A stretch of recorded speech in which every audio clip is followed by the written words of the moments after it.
Well, good morning, good people. Mark Holmes here, and as always, I want to say thank you all for watching, commenting, subscribing, and being part of the Joe Boone Sports Report. Without you guys, as well as you ladies, you know that this literally does not work. I'm down the country here, about a half an hour away from getting up on the red brick house. I always get excited every week that I can come back and do some work and stuff on this. It's a house that's been 202 years in the making, and we're getting a little bit more progress on restoring it, and so on. But of course, the news on the Dallas Cowboys does not stop. So Jerry Jones has just said that with Dak Prescott, our quarterback Dak Prescott, that he does not expect any limitations with Dak Prescott going forward, and that he will be a full go in practice. We talking about practice, not the game, not the game that we love. We talking about practice. So we'll get Dak Prescott back.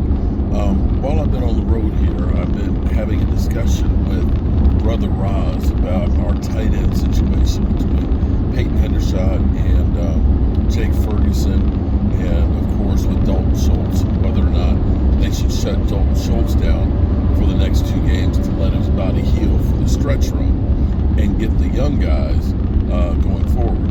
When I looked at that game last week, you'll notice if you look at the numbers, we ended up having 7 catches by the tight ends between Hendershot, Jake Ferguson, as well as McKenna, which you could say that might have been because those were like the security blankets, or you can start looking at that and saying that that's going to be the new weapon that the Cowboys can use in this ball control offense. Him and I had a philosophical difference of 12 personnel. His thing is, well, you doing 12 personnel is limiting you from having playmakers that can break something big. But on my side of the fence, I look at it and say, I'm okay with us being able to run the ball and get Zeke Elliott 6.2 yards a carry because we're running 12 personnel and dumping it off to tight ends that are getting 10, 11 yards at a pace. Because then we're doing more high percentage, we're grinding things out, and you're setting up the defense for those, kind of fall asleep because they're now crashing and trying to stop the short stuff. Now you can go over top. That's kind of what the Cowboys were trying to do. The problem was when we were trying to go over top, that one where CeeDee Lamb is wide open, we just couldn't get the ball there. But hopefully with Dak Prescott back, we can do that. Now, we've got the Dak Prescott haters out there and things that, trade Dak, get rid of Dak Prescott. Well, I want to tell you guys, if you watched any of the game last night, I thought Russell Wilson that first half of the game was actually back. But Russell Wilson is just got to be awful. Russell Wilson is horrendous. And I don't want to hear any more about this. Well, Dak Prescott got paid that $160 million contract. Russell Wilson got $240 million. And they're basically tied in him for the next 4 years. And right now, Geno Smith is playing better than Russell Wilson. Hell, Drew Lock was playing better in Denver than Russell Wilson. I don't know what happened to Russell Wilson, but this is one of those cases where, people are always talking about, because I'm old enough to remember when people said we should just trade for Russell Wilson, get rid of Whack Dak, as they said, because Russell Wilson, he's a great quarterback. Well, understand, as much as you guys want to say, you just get a great quarterback, you're going to win. Take a look at Russell Wilson. Russell Wilson was a great quarterback, but he only won it when he ended up having the number 1 defense. And coaching definitely matters, because for Seattle to be tied for first in their division with Geno Smith says a lot more about the Seattle organization than it did about Russell Wilson and Russell Wilson cooking. Now, quarterback-wise, here's where things get to be interesting. Today will be a huge day in Washington franchise history because the owners are having a meeting today.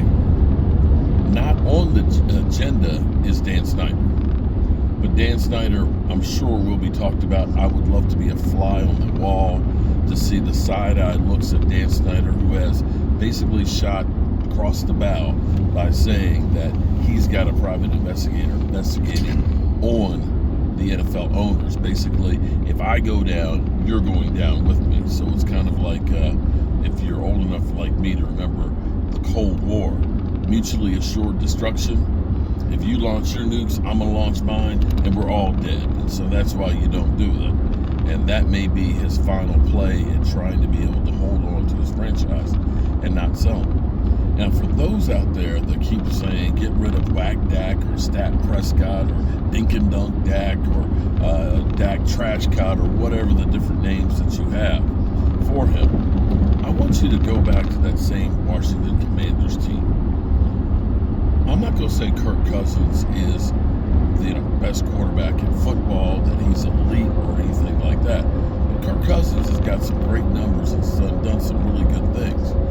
But the curse of the Commanders, the curse of the Washington football team, the curse of the Washington Redskins, I have basically called them the Bermuda Triangle when it comes to quarterbacks. Quarterbacks enter and they don't come out. We now know that Carson Wentz has a fractured finger. He's going to be out 4 to 6 weeks, and they're back to Tyler Heineke. Now, what was funny yesterday was trying to get some more information on Dan Snyder, Googling it and things, and, the latest articles pop up. Could the Commanders owner, Dan Snyder, be forced to sell the team? Is the clock ticking on Dan Snyder and so on? And then I see a tweet below that from the Commanders organization where they are touting breast exams because, of course, it is breast cancer awareness. Go pink. And the team is helping to have free breast exams. And I was just looking at that, and I sent a screenshot of that to Rio, and I said, I'm not sure that this is the best look for the Washington Commanders of Dan Snyder being ousted with some of the things that have gone on, and we're giving away free breast exams.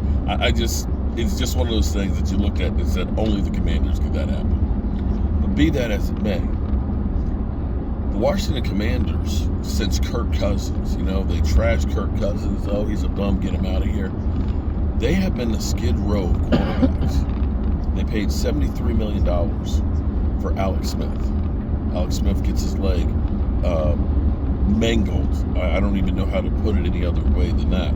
He did come back that last year and get them to the playoffs in that 7-9 season.